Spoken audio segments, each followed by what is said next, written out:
नमस्कार सभी को। मेरा नाम अभिषेक है और आप देख रहे हैं 28 जून के करंट अफेयर को। आइए शुरुआत करते हैं अपने करंट अफेयर के शो को, जहां पर बिहार को पहला न्यूक्लियर पावर प्लांट मिलने वाला है। आपको बता दें कि ये इंडिया के न्यूक्लियर एनर्जी मिशन का पार्ट है, जिसको कि बजट 2025 में रोल आउट किया गया था। इसका एम है 100 गीगावाट न्यूक्लियर एनर्जी को अचीव करना 2047 तक। साथ ही साथ आपको ये भी बता दें कि ये एक क्रूशियल मिशन है इंडिया के एनर्जी ट्रांजिशन के लिए। इससे net zero emission 2070 target achieve करने में हमें मदद मिलेगी। आपको साथ ही साथ बताते चले कि बिहार को यह प्रोजेक्ट केंद्र सरकार की 2025-26 की बजट योजना का हिस्सा है, जिसमें 20,000 करोड़ की लागत से 6 SMR पूरे देश में लगाए जाने हैं।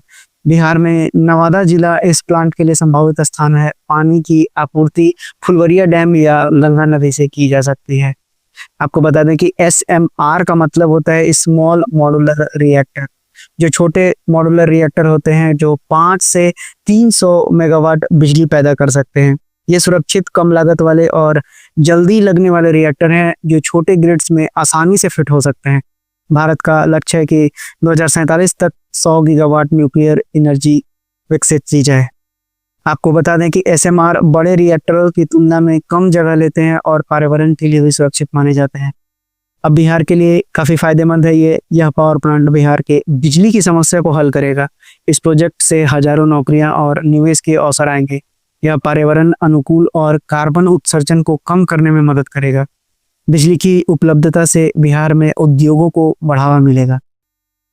आइए जानते हैं कि संभावित जगह का चयन नवादा किया गया है। ये मैंने आपको पहले ही बता दिया। अब भारत की ऊर्जा रणनीति में महत्व को देखें तो भारत की एक राज्य एक न्यूक्लियर प्लांट रणनीति का हिस्सा है। मनोहर लाल खट्टर साहब ने ये कहा, जो पावर मिनिस्टर हैं इंडिया के, वो चाहते हैं कि हर राज्य में एक न्यूक्लियर पावर प्लांट हो जो SMR टेक्नोलॉजी पर बेस्ड हो। उनका कहना है कि आने वाले भविष्य में भारत की ऊर्जा खपत बढ़ने वाली है, जिससे अगर फॉसिल्स पर निर्भरता बढ़ी तो नेट कार्बन जीरो के लक्ष्य को पूरा नहीं किया जा सकता है। उनका कहना यह है कि इस न्यूक्लियर प्लांट और SMR टेक्नोलॉजी से नेट जीरो कार्बन को प्राप्त करने में मदद मिलेगा। वहीं इसमें प्राइवेट सेक्टर की भागीदारी को भी प्रोत्साहन मिलेगा। साथ ही साथ ग्लोबल पार्टनरशिप जैसे कि रूस का रोसाटम, अमेरिका के होल्टेक जैसी कंपनियों के साथ भी समझौते होंगे। आपको बता दें कि बिहार की राजधानी पटना है। वहीं यहाँ के CM नीतीश कुमार हैं और गवर्नर हैं आरिफ मोहम्मद। अगर न्यूक्लियर पावर प्लांट की बात करें इंडिया के दृष्टिकोण से, तो आपको बता दें कि न्यूक्लियर पावर इंडिया का 5वां लार्जेस्ट सोर्स ऑफ इलेक्ट्रिसिटी है इंडिया में, कोल, हाइड्रो, सोलर और विंड के बाद। अप्रैल 2025 तक की बात करें तो भारत में 25 न्यूक्लियर रिएक्टर्स ऑपरेशन में है, जिसमें 8 न्यूक्लियर प्लांट्स हैं।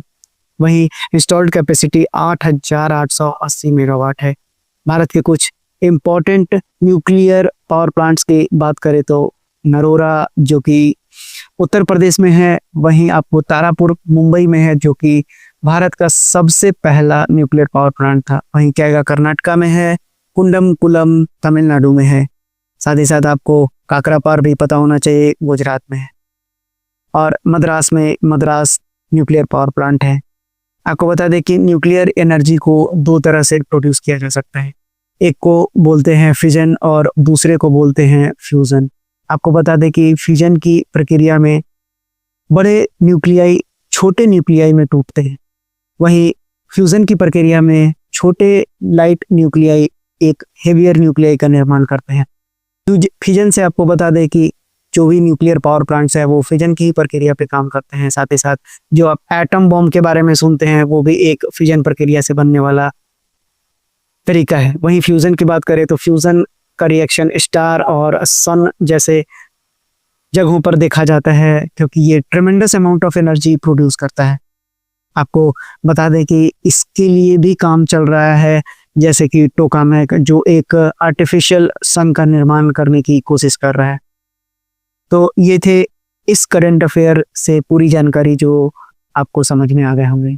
ये बढ़ते हैं अपने अगले करंट अफेयर की ओर, जहाँ पर कि ट्राइजेमिनल न्यूरल्जिया न्यूज़ में है। आपको बता दें कि ये एक तरह का डिजीज है। आपको बता दें कि एक क्रॉनिक न्यूरोलॉजिकल समस्या है जिसमें चेहरे पर बिजली के झटके जैसे तेज दर्द होता है। इसे सुसाइडल डिजीज भी कहा जाता है। आपको बता दें कि सलमान खान को जब 2007 में जब वो पार्टनर फिल्म की शूटिंग कर रहे थे, उस समय उन्हें ये आभास हुआ था।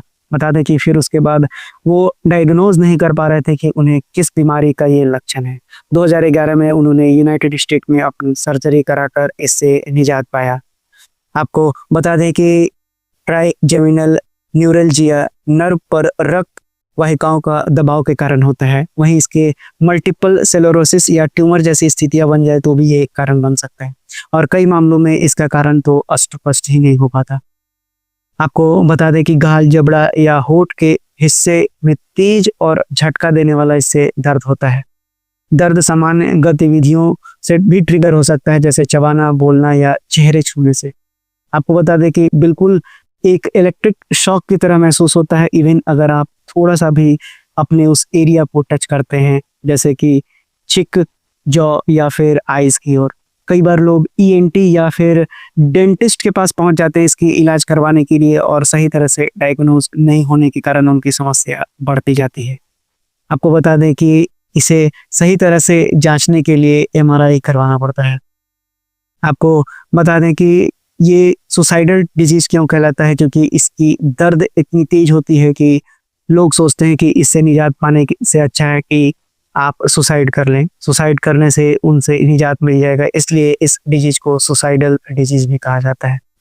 तो आशा करते हैं आपको मेरे द्वारा ये दी गई जानकारी रोचक भी लगी होगी और समझ भी आ गई होगी। बढ़ते हैं अपने अगले करंट अफेयर की ओर, जहां पर कि एक लैंसेट स्टडी में छपी ये रिपोर्ट बताती है कि भारत दूसरे नंबर पे सबसे ज़्यादा बिना टीकाकरण वाले बच्चों की संख्या रखता है। आपको बता दें कि कोविड-19 महामारी के बाद दुनिया भर में बचपन के टीकाकरण की प्रगति धीमी हो गई है। 2023 में 15.7 मिलियन बच्चों ने जरूरी टीके नहीं लिए। इनमें से आधे बच्चे 8 देशों में से हैं: Nigeria, Bharat, Congo, Ethiopia, Somalia, Sudan, Indonesia और ब्राजील। भारत में करीब 1.44 मिलियन बच्चे जीरो डोज यानी कोई टीका नहीं लिया है। अगर भारत की स्थिति को देखें तो दुनिया में यह दूसरा स्थान है नाइजीरिया के बाद। नाइजीरिया में 2.48 मिलियन बच्चे हैं और भारत में 1.44 मिलियन बच्चे हैं जिन्होंने कोई टीका नहीं लिया है। भारत का हिस्सा दुनिया के कुल जीरो डोज बच्चों का 9% है। 2021 में भारत पहले स्थान पर था करीब 2.7 मिलियन बच्चों के साथ, लेकिन सुधार के बावजूद चुनौतियां बनी हुई हैं। अगर इसके प्रमुख कारण को देखें तो कोविड-19 महामारी माना जा रहा है, क्योंकि लॉकडाउन और स्वास्थ्य सेवाओं का डाइवर्जन हो गया। वहीं स्कूल बंद होने से टीकाकरण अभियान प्रभावित हुआ। गलत जानकारी और अविश्वास का प्रसार भी इसका एक मुख्य कारण है। कुछ क्षेत्रों में अभी भी टीकाकरण दर काफ़ी कम है।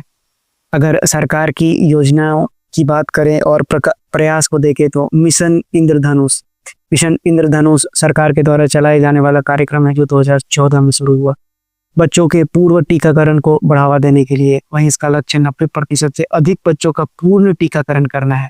अगर 2019 से 21 के कवरेज की बात करें तो यह 76.6% था। अगर जीरो डोज योजना की बात करें तो जीरो पर फोकस करना है, जहां जीरो डोज बच्चों की संख्या अधिक है। IA 2030 के साथ संरेखण भी यानी इम्यूनाइजेशन एजेंडा 2030 के लक्ष्यों को पूरा करने के लिए माइक्रो लेवल की प्लानिंग भी की जा रही है। ग्रामीण और पिछड़े क्षेत्रों में जागरूकता फैलाना के साथ साथ समुदाय आधारित योजनाएं भी सरकार बना रही है। तो ये थे आपको इससे जुड़े करंट अफेयर जो आपको निश्चित रूप से समझ में आ गया होंगे। आइए समझते हैं अपने अगले करंट अफेयर को, जहां पर कि अमरावती होस्ट करने जा रहा है इंडिया का पहला क्वांटम कंप्यूटिंग वैली।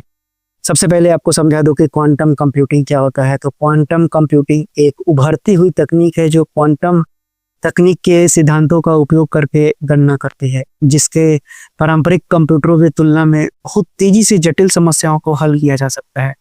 यह पारंपरिक बाइनरी सिस्टम यानी 0 और 1 के बजाय क्यूबिट्स का उपयोग करता है, जो एक ही समय में 0 और 1 दोनों हो सकते हैं, जिससे गणना की गति और क्षमता में वृद्धि होती है। आपको बता दें कि क्वांटम वैली की स्थापना अमरावती आंध्र प्रदेश में भारत का पहला क्वांटम कंप्यूटिंग वैली बनेगा। यह प्रोजेक्ट 1 जनवरी 2026 से शुरू होगा। वहीं IBM, TCS और L&T के साथ इसके समझौते हुए हैं।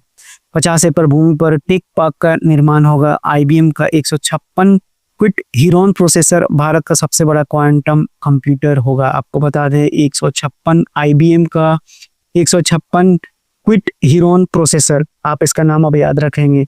यह पहल भारत के राष्ट्रीय क्वांटम मिशन का हिस्सा है। 6000 करोड़ रुपए का निवेश राष्ट्रीय मिशन के तहत आंध्र सरकार का योगदान 4000 करोड़ रुपए है। आपको बता दें कि क्वांटम का एप्लीकेशन कहाँ होगा, तो जीवन विज्ञान, ऊर्जा, सप्लाई चेन, साइबर सुरक्षा, क्रिप्टोग्राफी जैसे क्षेत्रों में होगा। वहीं IIT और अन्य संस्थानों के साथ पाठ्यक्रम का विकास होगा। 90,000 से 1 लाख उच्च स्तरीय नौकरियां डेवलप होंगी। कर प्रणाली, GST को सुधारने और जनगणना मॉडल बनाने के लिए क्वांटम तकनीक का यूज किया जा सकता है। बताते कि इसे 2 फेज में चलाया जाएगा। 2025 से 27 तक इंफ्रास्ट्रक्चर तैयार करना और शुरुआती अनुसंधान और विकास करना। वहीं फेज 2 2027 से 30 तक होगा, जिसपे वैश्विक स्तर पर व्यावसायिक उपयोग और निर्यात तैयार करना होगा।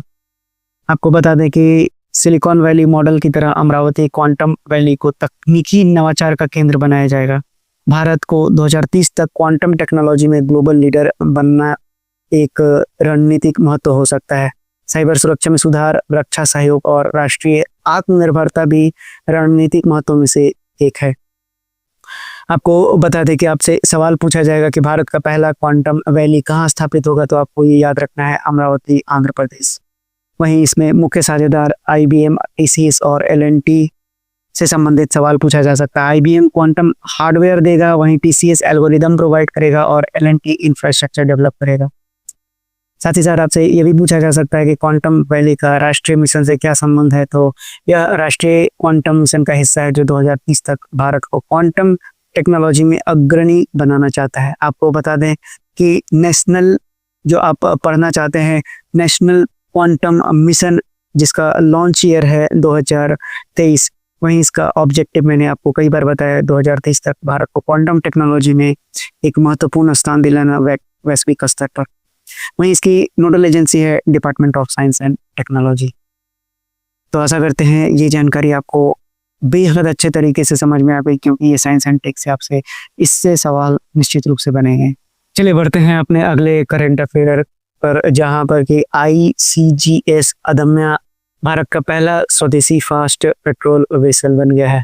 आपको बता दें कि ICGS अदम्या को भारत तटरक्षक बल यानी ICG में शामिल किया गया है। यह गोवा शिपयार्ड लिमिटेड यानी GSL द्वारा बनाए जा रहे 8 फास्ट पेट्रोलिंग वेसल्स में से एक है, जिसकी लंबाई 52 मीटर है, गति 27 नॉट्स है और अधिकतम रेंज 1500 नॉटिकल माइल्स तक है।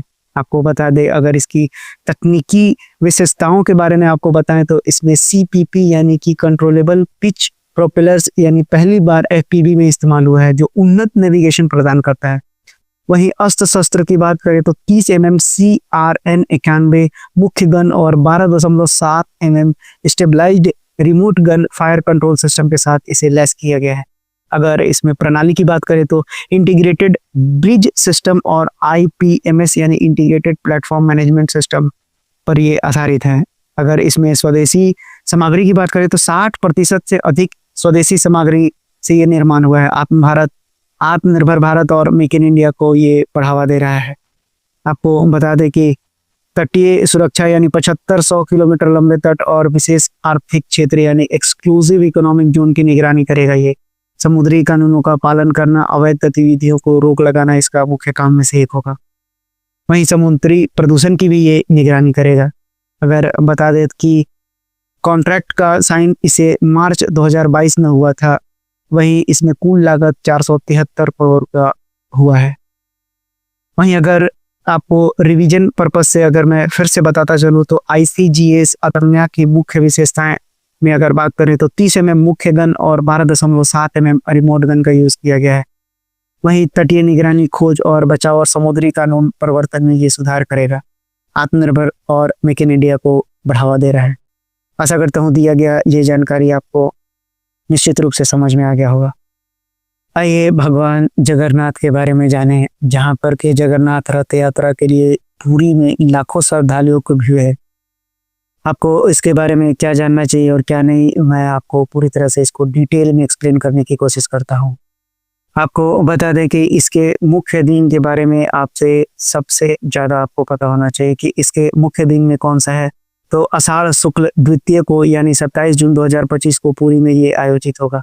लगभग 9 दिन स्नान पूजा या स्नान पूर्णिमा, अनवसार, रथ यात्रा, हेड़ा पश्चिमी, बहुड़ा यात्रा में विभाजित होती है। आपको बता दें कि दैवीय यात्रा यानी रथ यात्रा भगवान जगन्नाथ, बलभद्र और सुभद्रा की अपनी मौसी गुंडीचा मंदिर तक की यात्रा है।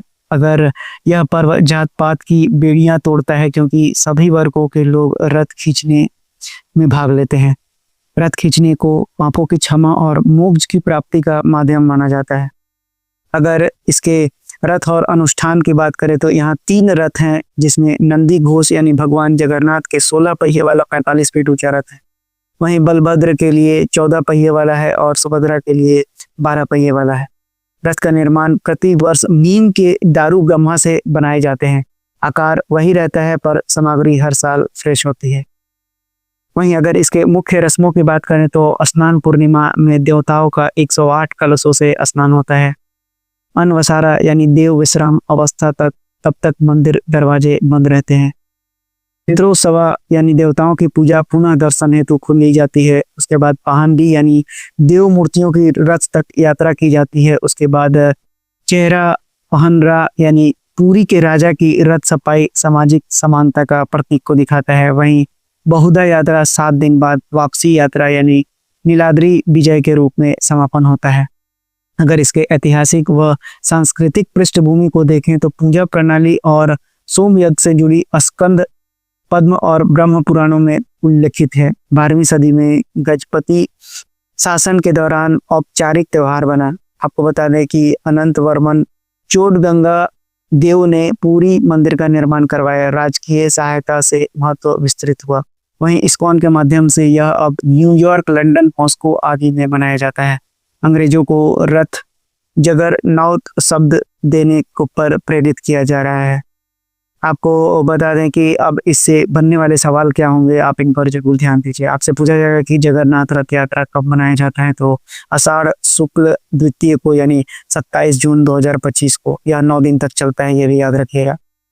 वहीं आपसे पूछा जा सकता है कि चेहरा पहनरा अनुष्ठान का महत्व क्या है, तो पुरी के राजा रथ की सफाई करते हैं। यह ईश्वर के सामने सभी बराबर का संदेश देता है। जगरनॉट शब्द का संबंध रथ यात्रा से कैसे है, तो बताया मैंने, अंग्रेजों ने पुरी के विशाल रथ को देखते हुए विशाल अविरत शक्ति को बयां करने के लिए इस शब्द को तैयार किया था। तो ये थे जगन्नाथ रथ से संबंधित पूरी जानकारी जो आपको समझ में आ गई होगी। केंद्रीय जहाजरानी मंत्री सर्बानंद सोनोवाल ने भारत की पहली समुद्री क्षेत्र एनबीएफसी सागरमाला फाइनेंस कॉर्पोरेशन की शुरुआत की है। आपको बता दें कि इसका उद्देश्य है समुद्र और संबंधित क्षेत्रों में वित्तीय सहायता प्रदान करना और वित्तीय अंतर को पूरा करना। इसके महत्व को देखें तो सागरमाला कार्यक्रम को बढ़ावा देना जो पोर्ट आधारित विकास और तटीय अर्थव्यवस्था को मजबूत करता है। बंदरगाह, शिपयार्ड और अंतर्देशीय जलमार्ग जैसी परियोजना में तेजी लाना है। वहीं ब्लू इकोनॉमिक क्षेत्रों का विकास को समर्थन देना भी इसका मुख्य कार्य में से एक है। आपको बता दें कि एसएफसी की मुख्य विशेषताओं में से गैर बैंकिंग वित्तीय कंपनी यानी एनबीएफसी कंपनी अधिनियम 2013 के तहत इसे लागू किया जाएगा। वहीं लॉन्ग टर्म लोन और प्रोजेक्ट फाइनेंसिंग की जाएगी। पीपीपी यानी पब्लिक प्राइवेट पार्टनरशिप मॉडल के तहत परियोजनाओं को समर्थन मिलेगा। हरित और टिकाऊ समुद्री अवसंरचना को बढ़ावा देना इसका मुख्य लक्ष्यों में से एक है। वहीं अगर आपको रणनीतिक महत्व को देखें तो इसका समुद्री अवसंरचना में निजी निवेश को आकर्षित करना है। कुशल बंदरगाह और लॉजिस्टिक के माध्यम से भारत की व्यापार प्रतिस्पर्धा को यह बढ़ाएगा। तटीय और समुद्री क्षेत्रों में रोजगार के अवसर को भी बढ़ाएगा। समुद्री संसाधनों और अक्षय ऊर्जा पहल के सतत विकास का समर्थन करेगा। अंतर्राष्ट्रीय समुद्री व्यापार और लॉजिस्टिक में भारत की स्थिति को भी ये मजबूत करेगा। अब आइए आप जान लीजिए कि सागरमाला प्रोग्राम के बारे में थोड़ा सा ओवरव्यू बता दूं। इसकी शुरुआत 2015 में हुई थी। वहीं इसका उद्देश्य है पोर्ट आधारित विकास के माध्यम से घरेलू और एक्सपोर्ट इंपोर्ट यानी एक्जिम व्यापार के लिए लॉजिस्टिक लागत और समय को कम करना है। इसके मुख्य स्तंभ के बारे में देखें तो बंदरगाह आधुनिकीकरण, पोर्ट कनेक्टिविटी में सुधार, तटीय समुदाय का विकास, अंतर्देशीय जलमार्ग और शिपिंग का विकास। आपको बता दें कि अब इससे क्वेश्चन कैसे पूछे जाएंगे, तो सागरमाला फाइनेंस कॉर्पोरेशन का मुख्य उद्देश्य क्या है? समुद्री और संबंधित अवसंरचना परियोजनाओं के लिए वित्तीय सहायता प्रदान करना, मैंने आपको बताया। आपको बता दें ये भी पूछा जा सकता है कि एसएफसी किस मंत्रालय के तहत कार्य करता है, तो पोर्ट, शिपिंग और जलमार्ग मंत्रालय, जिसके मंत्री हैं सर्बानंद सोनोवाल। वहीं इसके 3 मुख्य उद्देश्य को भी ये पूछ सकता है कि 3 मुख्य स्तंभ कौन कौन से हैं, तो पोर्ट आधुनिकीकरण, पोर्ट कनेक्टिविटी और तटीय समुदाय का विकास और अंतर्देशीय जलमार्ग। तो ये थे इस करंट अफेयर से बनने वाले सवाल और डिटेल्स।